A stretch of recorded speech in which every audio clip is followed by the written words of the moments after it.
Alright, people, so I'm here to say that WWE has no direction at all. I mean, it's pretty ridiculous to see just the lack of direction in this company.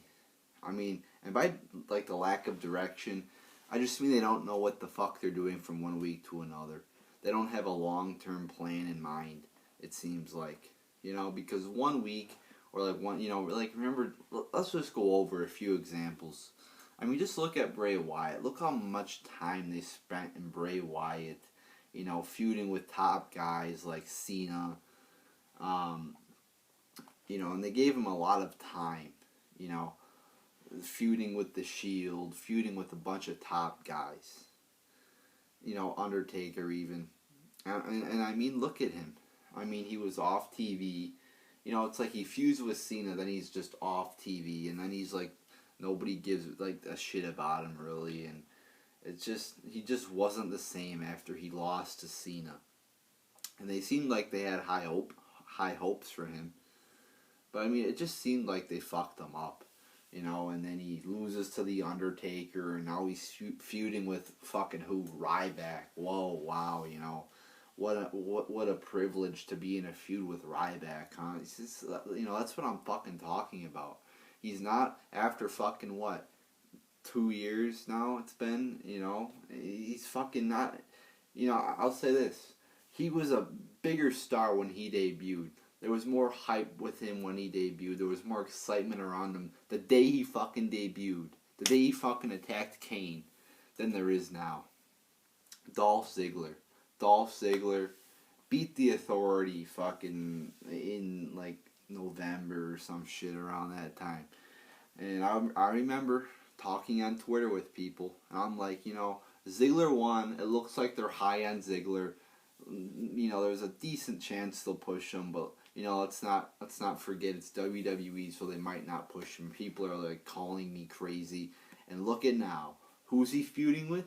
Sheamus. Wow, what an awesome feud that is. What a meaningful feud that is. Feuding with a fool with a fucking mohawk and, just shit hanging off his beard. I mean, what the fuck is that? It's just, in what significant things has Ziggler done in the past, 6 months? Oh, he's fought for the IC belt. That belt's a piece of shit. It doesn't mean anything. He's fought for a fucking piece of shit, worthless title belt. So I mean, Ziggler hasn't done shit. He hasn't been close to the main event. He hasn't been in the main event. When's the last time he's been in a main event on Raw? I can't even fucking remember. Or even SmackDown. I don't even know. He's like fucking mid-carder, if that. I mean, it's ridiculous. He fucking beats the Authority, the last guy in, beats the Authority. I believe he was 1-on-3, beats the Authority. You think they're gonna fucking push him after that, don't you? No, they don't fucking push him. A wasted opportunity. Who else? Sandow. Oh yeah, Sandow wins Money in the Bank and then gets buried by John Cena. What a fucking waste. And I keep saying, Wyatt wasn't the same after he lost to Cena. Same thing with Sandow. After he lost to Cena, he was just a wreck. I mean, what's the point of, giving the guy Money in the Bank and then having him lose? You could make an argument, let's say Cena wins Money in the Bank and loses it. Well, Cena's already established, so he doesn't really need Money in the Bank. But again, you should be using Money in the Bank, in my opinion, to build younger superstars or newer superstars. And that brings me to kind of Cesaro. Same thing here. You give him the accolade of having, Heyman along his side right there. And you don't fucking do anything with him. Oh, and look at him today. He's getting pinned by the New Day. What a fucking shame. So yeah, I mean, those are just a few examples of what I'm talking about. It's like one week they'll have a fucking jobber beat the champion, for example. Or beat a top guy, for example. Kofi Kingston beat Randy Orton, and then they didn't do anything with Kofi Kingston, and Orton was champion at the time. They'll have top. Remember when Heath Slater beat 2 top guys in a row? It's 2 straight weeks, and they didn't do jack shit with him. That's just what I'm talking about. So when you do that, it not only devalues the guy who he beat, it doesn't take advantage of the victory and just doesn't do anything for Heath Slater. So in turn, you're not even building up guys. And let's look at the past 5-10 years. I mean, just look at the past 5 years. I mean, or even in the time that I've started watching the product around late 2011, they haven't really gotten any new stars. Like, I'm talking top stars, like who are in the top 5 people in the company or in the main events consistently. Cena's still fucking there. Orton's still there. Oh wait, Roman Reigns, yeah, and he fucking sucks. I don't see any guys really in the main event that are legitimate main eventers who I see being in top guys in the company a few years or 5-10 years down the road. I think they're in the process of build, like Seth Rollins, but they could always fuck it up. So I don't see any guys right now that are really legitimately going to be in the main event, that I can confidently say, this guy is going to be a top guy in the next 5 years at least. So they failed to really build any new stars, like actually top stars. And, so I mean, and also I think that they just wait too long to push them.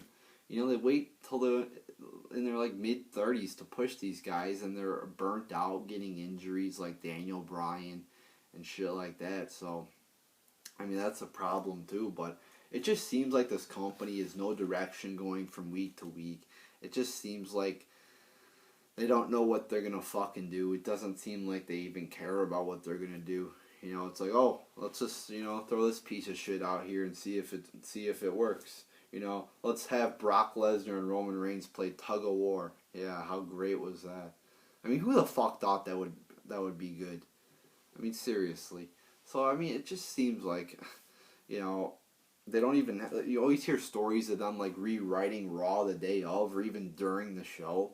I mean, I think they should have a long-term plan out. At least basic long-term, like, oh, at SummerSlam we're going to have Lesnar versus Rollins and Lesnar is going to win, or for the IC title we plan on giving the belt to whoever at SummerSlam. We plan on doing, just, a basic overview of what in it, and I don't think the plans, you always hear, plans are always changing. If you have to change something for, injury purposes or something major happens, all right. But I mean, I don't think you should be changing something like an hour before the fucking show. I mean, you should have a sense of direction in this company and long-term planning. That's what I'm getting at here. So, it just seems like it's a, last minute put together a lot of times. Like, oh, we've only got an hour left to plan for Raw. Let's just put together a piece of shit. It's like, it just seems so stupid.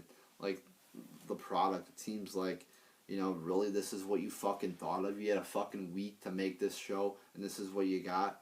I mean, if I ran the company, I would definitely plan the show better and have a better organization. So that's what I wanted to make this video about here. WWE does not have a direction it's going in. I bet they don't even know what they're going to fucking put on Raw today. I'm sure they're just, fucking around there in the creative room, and they're like, yeah, we'll think of it, at 7:30, I mean, seriously though, they should already have Raw planned out, the whole fucking show. They should already have, the show planned out for the next few weeks, I even think. Or at least, some of it planned out. But there you go, people. There are my thoughts on this company having no fucking direction at all. Like in The Walking Dead, I'm sure they don't make one episode. I'm sure they don't go by like episode by episode, and they're like, oh, let's just do shit for this one, and then after we're done, shooting this episode, then we'll think of what we're gonna do for the next episode, and then after we're done shooting that episode, we're gonna think of what we're gonna do for the next episode. No, I'm sure that when they start shooting the season, they have a long-term plan from, and they know exactly what they're gonna do in every episode. going forward. That's how a fucking company or show should be run, where you know what you're gonna fucking do in the next few weeks or months, or even years in some instances. So there you go, people. There are my thoughts on this company, on this horrible, boring ass company having no direction whatsoever. So there you go, people.